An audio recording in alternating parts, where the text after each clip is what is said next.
dalam acara perayaan Natal PKSG tahun 2022. Dan hari ini menjadi catatan penting sejarah dalam persekutuan kaum Kristen. Acara Natal PKSG Kabupaten Majalengka setelah 3 tahun tidak dilaksanakan karena terhempas dengan pandemi COVID-19. Syukur kepada Allah, sumber kasih itu kita sebagai tubuh Kristus bisa melewati meskipun dengan berbagai tantangan, hambatan, dan selalu ada jalan lain, yaitu jalan dari Tuhan untuk mendapatkan solusinya. PKSG menjadi pilar utama dalam melaksanakan tugas gereja di 17 gereja yang ada di Kabupaten Majalengka untuk menjadi rekan kerja Allah. Maka atas kasih Allah sudah selayaknya bila saat ini mari kita bersama-sama menundukkan kepala dalam doa rasa syukur.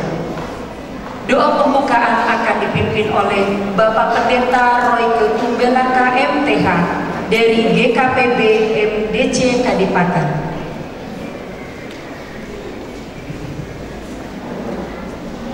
Baik jemaat Tuhan yang saya kasih dalam Kristus, mari kita berdoa bersama. Ya Allah yang penuh kasih, Allah yang hidup, yang telah menyatakan diri di dalam nama Yesus Kristus kepada kami melalui kelahiran Kristus yang kami peringati pada hari ini. Terima kasih juga penyertaan Roh Kuduslah yang memampukan setiap umat Tuhan bisa berkumpul dari berbagai gereja yang ada di Kabupaten Majalengka dengan segala denominasi yang ada. Kami menyatukan hati, kami menyepakati bahwa inilah harinya Tuhan di mana kami bersukacita bersama-sama memperingati kelahiran Kristus, membawa dampak yang indah, terang bagi hati kami, dan membawa kehidupan kami semakin memuliakan Tuhan. Mari Bapa bimbing dari awal ibadah sampai pada perayaan dan akhirnya mulai acara sampai selesainya, biarlah terjadi di dalam nama Allah Bapa, Anak dan Roh Kudus, dan sertai setiap pelayan-pelayan yang melayani Tuhan, lingkungan tempat kami beribadah, semua yang terlibat dalam acara di dalam pengurapan kuasa. Itu sebabnya kami buka ibadah ini di dalam nama Tuhan Yesus Kristus. Amin.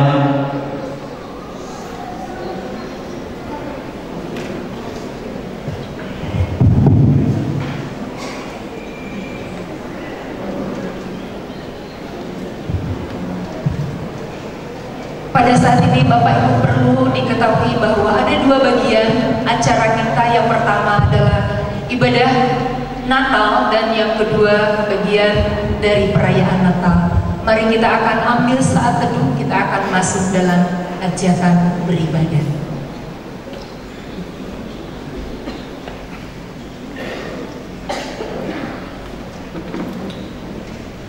Angkatlah hatimu di dalam doa, angkatlah suaramu dalam puji-pujian. Biarlah matamu menyaksikan pengharapan dan tanganmu terangkat sebagai tanda kegembiraan, sebab Tuhan sudah datang di tengah dunia ini dan Ia tinggal di antara kita. Kami undang untuk bangkit berdiri, kita angkat pujian, kita sorga bergema.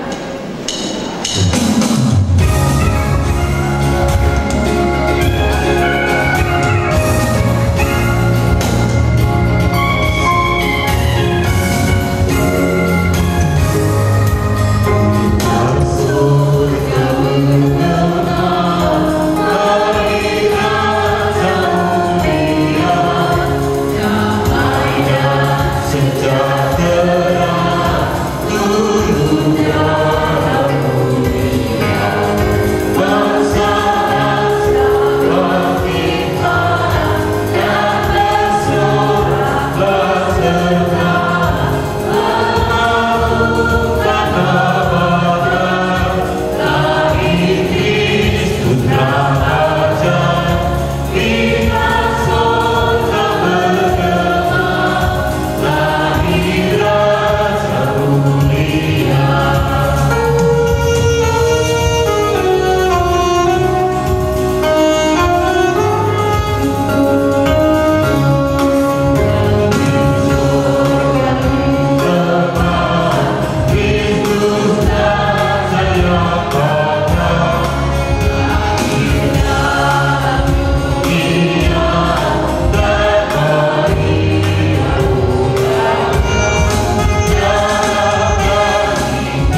palungan.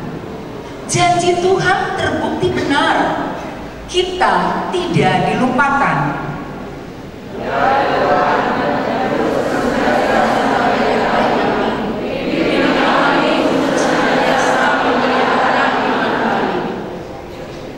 Kaum gembala bersuka cita bertemu sang bayi mulia. Mari kita temukan dia dalam iman sederhana.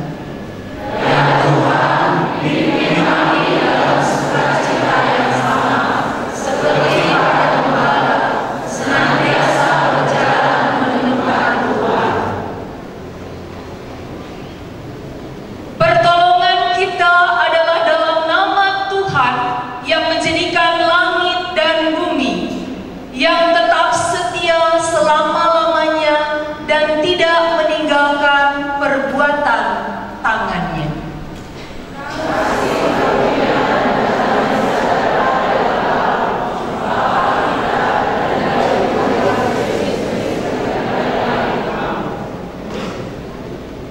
Amin.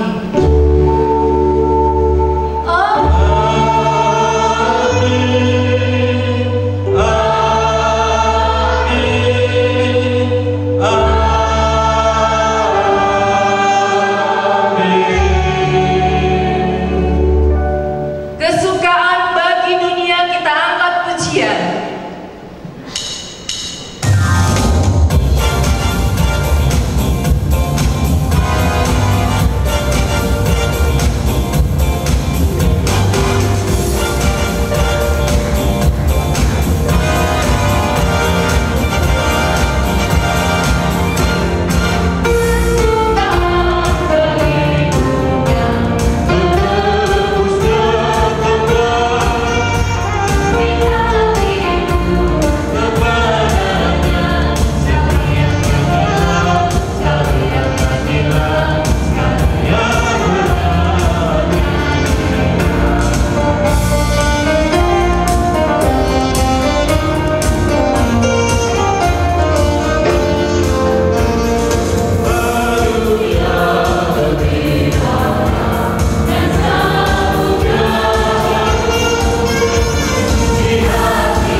Hadirin dipersilakan duduk.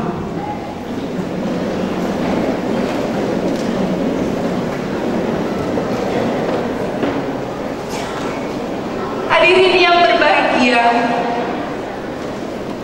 tibalah saatnya kita akan masuk prosesi penyalahan lilin Natal sebagai simbol kehadiran Allah dalam pribadi Kristus yang kita yakini sekarang sebagai terang Allah. Saat ini Ketua PKSD Majalengka berkenan untuk menyalakan lilin Natal mewakili kita semua. Yang terhormat Bapak Pendeta Johan Hendrik Mentang dipersilahkan ke depan.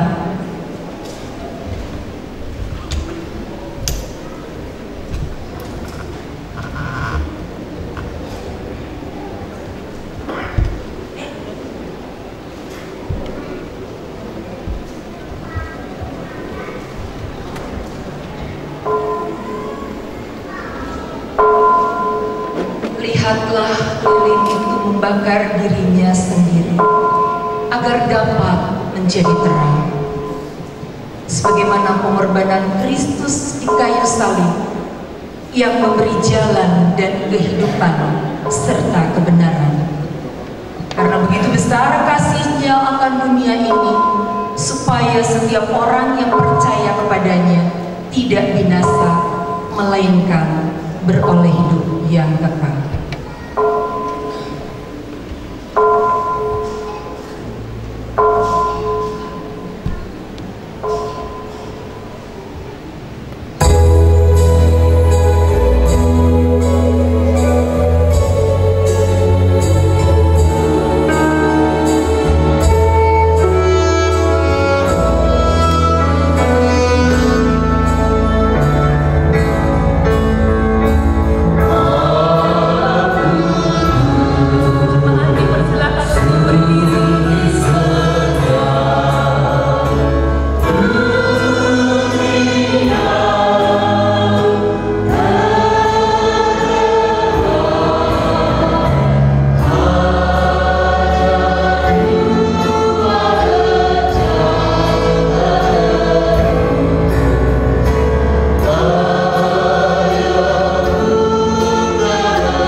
Dipersilahkan duduk kembali.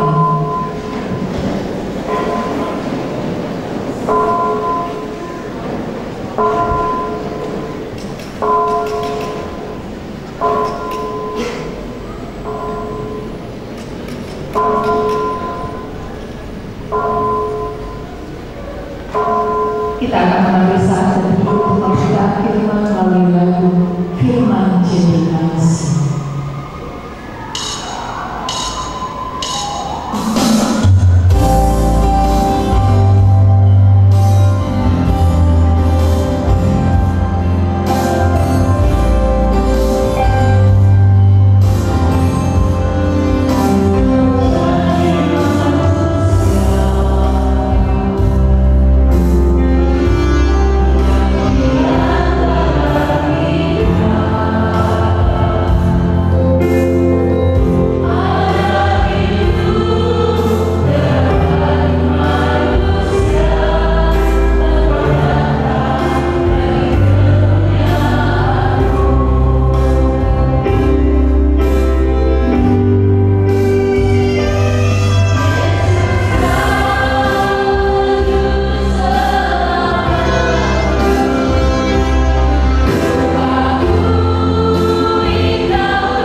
Sebelumnya lebih jauh, mari kita berdoa bersama-sama. Mohon anugerah Allah untuk pemberitaan firman. Mari kita berdoa. Bapak yang baik, terima kasih untuk Engkau. Terima kasih Kau yang sudah menghadirkan dirimu di tengah-tengah kami. Terima kasih untuk anugerah-Mu yang besar. Terima kasih untuk hal khusus di mana kami boleh memuji memuliakan Engkau.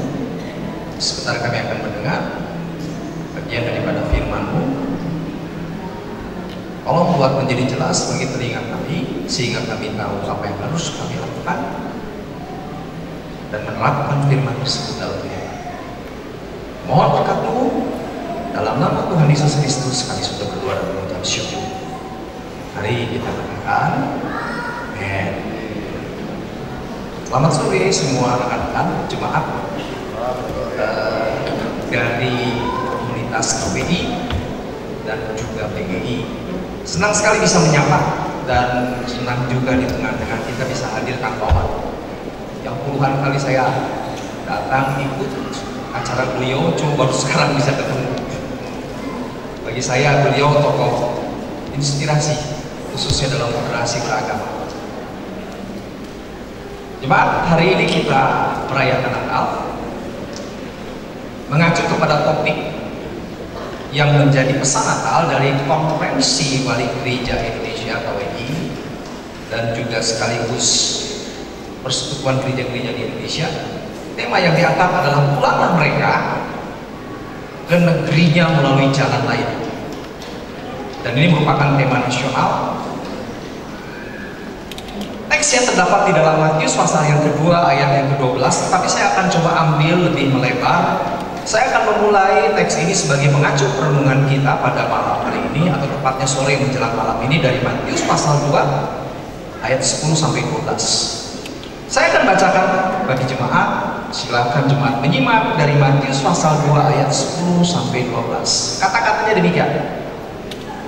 Ketika mereka melihat bintang itu, mereka di sini adalah orang Majus, dianggap orang bijak, orang berhikmat dari Tatar, satu negeri yang kalau kita pahami sekarang itu disebut Persia. Sangat bersukacitalah mereka. Maka masuklah mereka ke dalam rumah itu dan melihat anak itu bersama Maria, ibunya. Kemudian sujud menyembah dia. Mereka pun membuka tempat harta bendanya dan mempersembahkan kepadanya, kepada anak tersebut, kepada Kristus, yaitu emas, kemenyan dan mur. Ayat 12. Dan karena diperingatkan dalam mimpi supaya jangan kembali kepada Herodes, maka pulanglah mereka ke negerinya melalui jalan yang lain. Inilah topik yang akan coba kita renungkan sebagai satu pesan Natal bersama. Kalau kita melihat secara keseluruhan pasal 2 daripada Injil Matius, apa yang menjadi dasar orang Majus harus mengambil jalan yang lain dan tidak kembali kepada Raja Herodes seperti yang diminta oleh Raja Herodes? Kalau kita melihat secara keseluruhan, kehadiran orang Majus karena dipicu dan dipimpin oleh satu bintang yang terbit di timur. Bagi keyakinan mereka, bintang tersebut menandakan adanya seorang pemimpin, seorang raja yang hadir. Lalu mereka dengan arahan sang bintang pergi sampai di tempat di mana kota anak tersebut berada. Dalam kebingungan mereka, mereka mencari nasihat. Sebagai orang yang asing, datanglah mereka kepada pemimpin yang pada waktu tersebut bernama Herodes. Herodes memahami apa yang diminta dan diinfokan oleh orang Majus, merasa terkejut. Karena bagi dia, hadirnya seorang yang dianggap raja itu akan menjadi ancaman bagi posisi politik yang dipegang. Apalagi konteks Israel yang sementara menantikan seorang Mesias yang diharapkan bisa membebaskan mereka. Lalu Herodes mencari tahu, dia mengumpulkan seluruh pemuka agama, menanyakan kira-kira letaknya di mana? Di mana kira-kira anak tersebut akan tinggal? dan lahir. Dari beberapa ahli agama diungkapkan bahwa anak tersebut akan ada di Bethlehem. Lalu dengan diam-diam Herodes memanggil para orang Majus dan mengatakan, cari sampai dapat. Kalau sudah dapat, beritahukan kepadaku agar aku pun bisa datang untuk menyembahnya. Apakah betul Herodes terbuka untuk mengabdi, untuk menyembah Yesus? Jelas tidak. Ini adalah upaya politik. Jika orang Majus tersebut tahu di mana letak anak tersebut, maka dengan cepat Herodes akan datang dan akan membunuh. Sehingga posisi politik tidak terlalu terganggu. Lalu orang Majus tersebut pergi dengan peran dan pimpinan daripada bintang, akhirnya sampai bertemu dengan anak tersebut. Disitulah teks yang kita bacakan tadi. Orang Majus tersebut datang, menyembah, memberikan persembahan, dan mereka kembali tidak bertemu dengan Herodes, tetapi mencari jalan yang lain. Jika demikian, kenapa mereka harus mencari jalan yang lain, tidak bertemu kembali dengan Herodes? Paling tidak ada dua alasan yang bisa saya angkat dari teks ini. Pertama, mereka dihadapkan dengan kondisi buruk dan dilema. Waktu mereka berjumpa dengan bayi, atau tepatnya dengan sang anak Kristus, kalau mereka kembali kepada Herodes, maka akan terjadi yang namanya dalam tanda kutip tragedi. Herodes akan datang dan pasti akan membunuh bayi tersebut, atau tepatnya anak tersebut. Inilah satu